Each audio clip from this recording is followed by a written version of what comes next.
अस्सलाम वालेकुम नाज़रीन, टॉप स्टोरी के साथ मैं हूं नाइला नज़ीर। तो नाज़रीन, जैसे कि डेली बेस आप लोगों के साथ इस्लाम के हवाले से स्टोरी शेयर की जाती है। अब तक की जो इस्लाम की सूरत हाल है वो क्या है, वो आज हम आपको बताएंगे।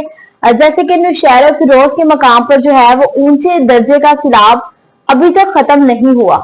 अब पंजाब की जानिब से अब सिंध की जानिब जो है वो सैलाब का खतरा बढ़ गया है। सैलाब की वजह से काफी देहात मुतासिर हो रहे हैं और साथ साथ दुकानों घरों में पानी दाखिल हो रहा है, और जिसकी वजह से स्कूल काफी सारे स्कूलों को भी खतरा हुआ है और स्कूल काफी सारे गिर गए हैं, स्कूलों में पानी आ गया है, जिसकी वजह से उन्होंने स्कूल का जो है वो तालीमी सिलसिला रोक दिया गया है। अब दूसरी जानिब इस पर हम बात करेंगे, और दूसरी जानिब जो है वो आज जो फलस्तीन और गजा पे जो हमले हो रहे हैं और फलस्तीन के पर जो हमले हो रहे हैं उस हवाले से आज प्रेस कॉन्फ्रेंस की जाएगी, जिसमें हमारे प्राइम मिनिस्टर शहबाज शरीफ भी शिरकत करेंगे। तो नाज़रीन, जैसे कि देखें कि इस्लाम की जो सूरत हाल है वो दिन ब दिन मुश्किलात में बढ़ती जा रही है, आवाम को मुश्किलात का सामना करना पड़ रहा है, और दूसरी जानिब हमारे पाकिस्तान को करोड़ों रुपए का नुकसान जो हो रहा है, ये सारे मामला जो है वो बढ़ते जा रहे हैं। अब जैसे कि कोटरी बिराज पर जो है वो कोटरी बिराज पर दरिया में जो पानी का बहाव है वो है 3,60,000 क्यूसेक। मतलब कि इस कदर पानी का बहाव अगर रहा तो मजीद खतरा जो है वो बढ़ता जाएगा। इसी तरह जलालपुर पीरवाला में भी इस्लामी सूरत हाल की बहुत खतरनाक है, क्योंकि वहां पर जितनी भी जो आसपास के देहात थे वो सब मुतासिर हुए हैं। इस वक्त वहां पे शदीद मुश्किलात का सामना है। दूसरी जानिब दरिया सिंध में नौशहरा फिरोज के मकाम पर जब रेला गुजरा, जिसके बाइस जो है वो काफी पानी जो था वो बकरी शहर में भी दाखिल हो गया। इस वक्त सबसे ज्यादा जो खतरा हमें नजर आ रहा है वो दरिया सिंध में है, नौशहरा फिरोज में है, जलालपुर पीरवाला में है, और उसके इर्द गिर्द जितनी बस्तियां हैं वो सब मुतासिर हो रही हैं। सबसे पहले जो है वो मुतअद्दिद दुकानें जो है उनकी पानी से डूब चुकी हैं, उसके बाद घरों में पानी आ गया। उसके अलावा जो है 445 देहात जो है इस वक्त मुतासिर हुए हैं नौशहरा फिरोज में, क्योंकि ये कम नहीं है। अब 445 लोगों को अगर एक तरफ इकट्ठा किया जाए, वहां की आवाम को, उनके देहात की जितनी सारी आबादियां, वहां के स्कूल, वहां की दुकानें, वहां के घर सब मुतासिर हो रहे हैं, तो इन सब का जो है वो नुकसान कौन भरेगा? अभी तक जो है वो गवर्नमेंट ही भर रही है और गवर्नमेंट ही करेगी, क्योंकि किसानों के पास भी इतनी मुश्किलात का सामना है, किसानों के पास भी इतनी ताकत नहीं, आवाम के पास भी इतनी ताकत नहीं कि वो इतना सारा जो नुकसान हुआ है वो उसको भर सके। और दूसरी जानिब जो है वो कुदरती आफात में सबसे पहले जो है इंसानी गफलत की जो हुकूमत में नजर आ रही है, वो इनके अपने जो इंतजामात हैं सबसे बड़ी गफलत में, इनकी वजह से जो है मजीद मुश्किलात का सामना आ रहा है। अगर हमारी इंतजामिया अच्छी होती तो सैलाब आने से पहले ही सारे जो है वो इंतजामात कर लिए जाते, तो आज इतना ज्यादा नुकसान ना उठाया जाता। दूसरी जानिब जो है जब 2010 का सैलाब आया था, उसके बाद अब ये दूसरा सैलाब है 2022 में, जिसने है पाकिस्तान में तबाही मचा दी, पाकिस्तान की इतनी मजीद मुश्किलात खड़ी कर दी कि हर एक जो इलाका सैलाब से मुतासिर हुआ है वहां की आवाम रो रही है। और दूसरी जानिब जो है कितना पाकिस्तान को नुकसान हुआ है, 30 अरब डॉलर जो है वो पाकिस्तान को इस वक्त नुकसान हुआ है, कि ये कम नहीं है। ठीक है, ये सारे जो इस वक्त पाकिस्तान मुश्किलात का सामना है, यही 30 अरब अगर पाकिस्तान की ऊपर लगाया जाता उनकी तरक्की के लिए, तो पाकिस्तान ने किस कदर जो है वो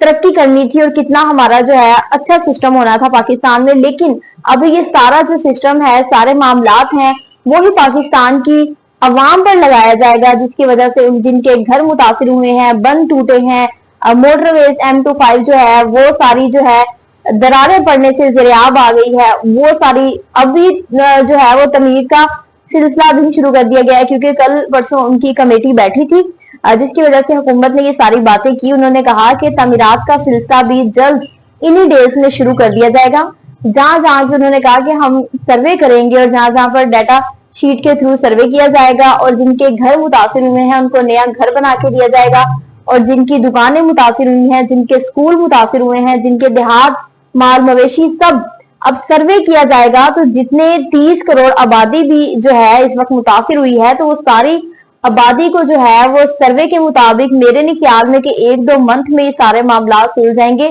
तकरीबन 1 साल सकता है इन सारे मामलात को मजीद बेहतर करने में। और दूसरी जानिब जो दरिया रावी के किनारे पर इन्होंने तजावुजात का सिस्टम बनाया हुआ था, ये बिल्कुल गलत है। अब देखे ना, इनको पता है कि दरियाओं के आसपास ये कमर्शियल प्लाट्स दे देते हैं, ठीक है, वो जगह खाली स्पेस घर बनाने के लिए छोड़ते हैं। खुदा ना खास्ता जब सैलाब आता है तो कितना नुकसान होता है। तो हमारी जो इंतजामिया है, पाकिस्तान की हुकूमत है, वो इस कदर जाहिल है कि भाई आप लोग जो है वो अवाम को उसी साइड पे कमर्शियल प्लाट के लिए घर बनाने के लिए दे देते हो कि यहाँ पे आप लोग जो है वो अपने घर बना सकते हैं। फिर जब सैलाब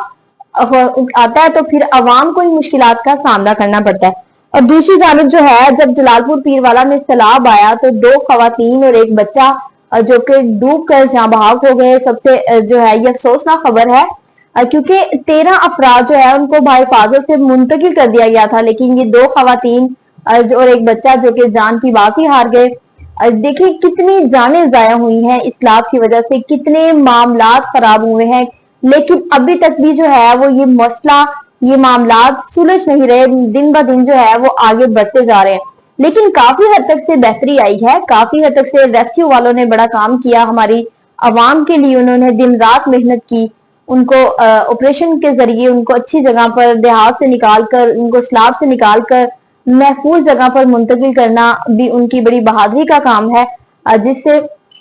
काफी सारे मामलात और काफी सारे नुकसान कम हुए। लेकिन अभी तक जो है वो जलालपुर पीरवाला और नौशहरा फिरोज में जो है वो सैलाब की सूरत हाल बहुत ज्यादा खराब है। तो जिस तरह हमारे पंजाब में थोड़ी सी सैलाब की जो है वो दर्जा कम हुआ है, अल्लाह पाक रहम करे कि वहां पर भी जो है वो सैलाब कम हो। क्योंकि जिस तरीके से हमने ये सारी, हमारे पाकिस्तान ने मिलकर, पाकिस्तान की आवाम ने मिलकर सैलाब मुतासरीन के लिए राशन बैग, हर चीज, उनकी इमदादी सामान, उनके लिए इमदादी रिलीफ कैंप, ये सारी जो चीजें उनके लिए की हैं, तो ये बहुत बड़ी हिम्मत की बात है कि उन्होंने उनके लिए सारे मामला सही किए। दूसरी जानिब अब देखो क्या लगता है कि हमारे प्राइम मिनिस्टर जो है वो जो आज मीटिंग होनी है, कॉन्फ्रेंस होनी है 2N की, तो वहां पे क्या आज मामलात होंगे फलस्तीन और गजा के लिए भी। चलो शुक्र है कि हमारी पाकिस्तान ने आवाज उठाई। वहां के देखते हैं कि जितने भी शहीद हो रहे हैं, बिला वजह मारे जा रहे हैं, आए रोज वहां पर धमाके हो रहे हैं, बमबारियां हो रही हैं, जिससे डेली बेस पे जो है ना वो कोई ना कोई शहीद हो रहा है। तो इस पे जब आज कॉन्फ्रेंस होगी तो नया इंजाम जो सामने आएगा वो पूरी दुनिया के सामने ही आएगा कि आज क्या कॉन्फ्रेंस में बात हुई है और आइंदा के लिए उनके लिए क्या इकदाम किए जाएंगे, क्या मामला दुरुस्त किए जाएंगे, क्या वाकई जो है वो गजा पर, जो फलस्तीन पर जुल्म हो रहे हैं, उनको खत्म किया जाएगा, या क्या इस तरह की सारी सिचुएशन हमारे सामने ही आएगी और हमें पता चल जाएगा। और दूसरी जानिब ये बड़ी बात है कि मरीम नवाज ने जो अपनी घर और अपने छत का जो निकाला था मंसूबा, उसको जो है वो जल्द अवाम के लिए वो पूरा करने जा रही हैं, जिससे अवाम ने खुशी की एक लहर दौड़ी कि भाई वाकई हमारे लिए जो है वो कोई ना कोई इकदाम किए जा रहे हैं। एक ये इकदाम भी सामने आया। दूसरी जानिब जब नौशहरा फिरोज के मामला इस वक्त जो संजीदा हो गए हैं, उनकी हुकूमत भी जो है वो उनके लिए इकदाम करेगी, क्योंकि वहां पर जो सैलाबी रेला है वो बहुत ज्यादा है। 3,60,000 क्यूसेक जो है वो वहां पर रिकॉर्ड किया जा रहा है। इस वक्त जो पानी की सतह का बहाव है वो ये है। अब देखना ये है कि पानी की सतह का बहाव मजीद बुलंदी की तरफ जाता है या नीचे, क्योंकि जब अगर मजीद बुलंदी की तरफ गया तो फिर मजीद खतरा जो है वो बढ़ सकता है। इस वक्त जो वहां के देहात थे, वहां के घर थे, स्कूल थे, सबको खाली करवा दिया गया। अब देखिए इस सैलाब की वजह से बच्चों की स्कूल की जो स्टडी है वो भी बहुत ज्यादा मुतासिर हो रही है, जिसकी वजह से उनको मजीद घर बैठकर नुकसान हो रहा है, उनकी स्टडी का नुकसान हो रहा है। अब हमें नहीं पता कि सैलाब कब तक है, कब तक ये सारे मामला खत्म होंगे, तो तब तक बच्चों का किस कदर नुकसान होगा। तो कोई इनको इस तरह के इकदाम करने चाहिए कि उनके लिए घर बैठे कोई ऑनलाइन सिस्टम करना चाहिए, ताकि हमारे बच्चों की जो स्टडी है वो भी मुतासिर ना हो। दूसरी जानिब जिनकी दुकानें, जिनके कारोबार मरकज खत्म हो चुके हैं, अभी तक उनके लिए भी कोई ऐसा रिलीफ नहीं निकाला गया कि क्या उनको उनके कारोबार जो है वो दोबारा शुरू करवा कर दिए जाएंगे, या उनके मामला जितने भी है वो सही करवा कर दिए जाएंगे कि नहीं। क्योंकि घरों का तो मंसूबा को बहुत टाइम लगेगा, वो अभी नहीं उसके लिए कुछ भी कह सकते कि जिनके देहात में घर बिल्कुल ही खत्म हो चुके हैं। लेकिन ये बात उन्होंने लेकिन वजीरिस्तान में जो है वो आज से ही उनकी जिनके घर देहात खत्म हो चुके हैं उनकी तमीर और तरक्की का सिलसिला जो है शुरू हो चुका है। لیکن ہمارے پاکستان ہماری حکومت کی جانب سے ابھی تک یہ کوئی اقدامات نہیں اٹھے کہ ان کے لیے ابھی سے جو ہے وہ گھر بنا دیے جائیں گے کہ نہیں۔ اب M5 موٹر وے پہ بھی جو ان کی ساری دراڑیں پڑنے سے کافی سارا ایک حصہ دریاب آ گیا سیلاب کی وجہ سے، تو اس کو بھی ابھی تک بنانے کا سلسلہ ہمارے جو نہیں سٹارٹ ہوا۔ تو کیا لگتا ہے کہ جو مین چیز ہے وہاں پر گاڑیاں وغیرہ گزرتی ہیں، سارے معاملات وہاں پر موٹر وے کا بہت بڑا سلسلہ ہے، لیکن وہاں پر ابھی تک ایسا کوئی اقدامات نہیں کیے گئے، تو پاکستان کی عوام کے لیے ابھی تک کیا ریلیف دیں گے؟ لیکن بس ریلیف وہاں کی حد تک تھے کہ راشن دے دیا، ٹھیک ہے، عوام کو جو ہے وہ کھانا پینا دے دیا، بنا بنایا کھانا دے دیا، اس کے علاوہ جو مال مویشیوں کا چارہ دے دیا، یہ صرف حد تک نہیں ہے۔ عوام جن کے اتنا کچھ ضائع ہوا ہے، صرف وہ ان چیزوں پہ کیسے گزارا کرے گی؟ آپ لوگوں کو ایسے کوئی اقدامات، ایسا کوئی مریم نواز کو ریلیف نکالنا چاہیے، کیونکہ ہمارے جو پرائم منسٹر ہیں اب وہ تو ابھی جو ہے وہ دورے پہ نکلے ہوئے ہیں۔ آج انہوں نے لندن سے امریکہ جانا ہے، جہاں پر وہاں پر ان کی پریس کانفرنس ہوگی، اس کے بعد پتا چلے گا کہ غزہ اور فلسطین کے کیا معاہدے طے پائے گئے ہیں، اور فلسطین پر جو ہے وہ کس قدر ظلم ہو رہے ہیں، کہ یہ ظلم کب ختم ہوں گے، کیا معاملات ہیں۔ اور یہ ظلم صرف ظلم ہی نہیں ہو رہے، وہاں پر جو ہمارے مسلمان بھائی بہن ہیں ان کو پروپر طریقے سے جو شہید ہوئے ہیں، ان کے لیے جو بھوکے مر رہے ہیں، ان کا کیا قصور ہے، ان کے لیے بھی کیا اقدامات کرتے ہیں؟ کیونکہ ہمارے پاکستان میں صرف ایک سارے جو ہے قوم اکٹھی نہیں ہوتی، جس کی وجہ سے ابھی تک جو ہے وہ کوئی بھی پروسیجر ان کے لیے نہیں نکالا، لیکن جو ہے غزہ کے حق میں آواز ضرور اٹھائی، فلسطین کے حق میں بھی، لیکن ابھی تک جو ہے ان کے لیے کچھ ایسا سسٹم نہیں کیا کہ جس کی وجہ سے وہاں کی جو جنگ ہے اس کو پروپر بند کیا جائے، اور ان پر جو ظلم ہو رہے ہیں اس کو ختم کیا جائے۔ اس پر پروپر جو ہے کوئی بھی بات نہیں کی، لیکن آج کسی پر، ان کی ریاستی پر، ان کے معاملات پر آج بات ہوگی، تو بہت جلد جو ہے وہ ہمارے سامنے رزلٹ آ جائے گا کہ کیا معاملات اور کیا ان کی پریس کانفرنس میں بات کی گئی ہے۔ تو ناظرین، جیسے کہ دیکھیں کہ ایک طرف ہمارے پاکستان میں اسلامی صورتحال، دوسری جانب ریاست کا معاملہ، تیسری جانب غزہ کے جو سارے معاملات ہیں، اب سمجھ نہیں آ رہی کہ ہمارے پاکستان میں ہو کیا رہا ہے، کیونکہ ابھی تک جو مین کریکٹر ہے اس کو وہ جیل سے باہر نہیں نکال رہے، جنہوں نے پاکستان کا سوچنا ہے۔ پاکستان کی اس قدر جیسے کہ اب سیلاب آیا ہے، ٹھیک ہے، وہاں پر ہمارے انتظامات، سیلاب تو کافی حد تک نقصان ہو گیا، اگر یہی انتظامات پہلے کیے گئے ہوتے حکومت کی جانب سے تو کوئی بھی ہمارے لیے اتنے بڑے نقصان نہ ہوتے، تو آج ہمارے معاملات مزید بہتر ہوتے، اور اتنا نقصان 30 کروڑ جو ہمیں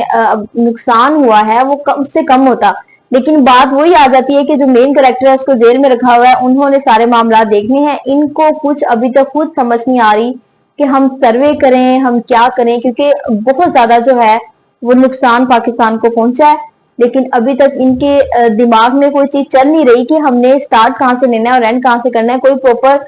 ورک آؤٹ نہیں ہو رہا ہے ان کی نہ ہی کچھ نظر آ رہا ہے، تھوڑا بہت جو انہوں نے کیا وہ بس تھوڑا بہت نظر آیا، اس کے علاوہ مزید معاملات جو ہیں وہ ابھی تک کچھ بھی نظر نہیں آئے۔ تو بات پھر وہی آ جاتی ہے کہ اللہ پاک نے اگر ہمارے پاکستان پر اتنا رحم کیا ہے کہ سیلاب کا درجہ کم ہوا ہے، لیکن جیسے کہ اپنے شہر و فیروز میں، جلال پور پیروالا میں ان کی سیلاب کی سطح دریائے سندھ میں بلند ہے، تو وہاں پر بھی اللہ پاک رحم کرے، تو ہمارا جتنا نقصان ہوا ہے وہ سارے معاملات جو ہیں وہ نقصان پورا تو جانی نقصان تو نہیں پورا ہو سکتا، لیکن وہاں پہ جن کا جانی نقصان ہوا ہے اللہ پاک ان کے گھر والوں کو صبر دے،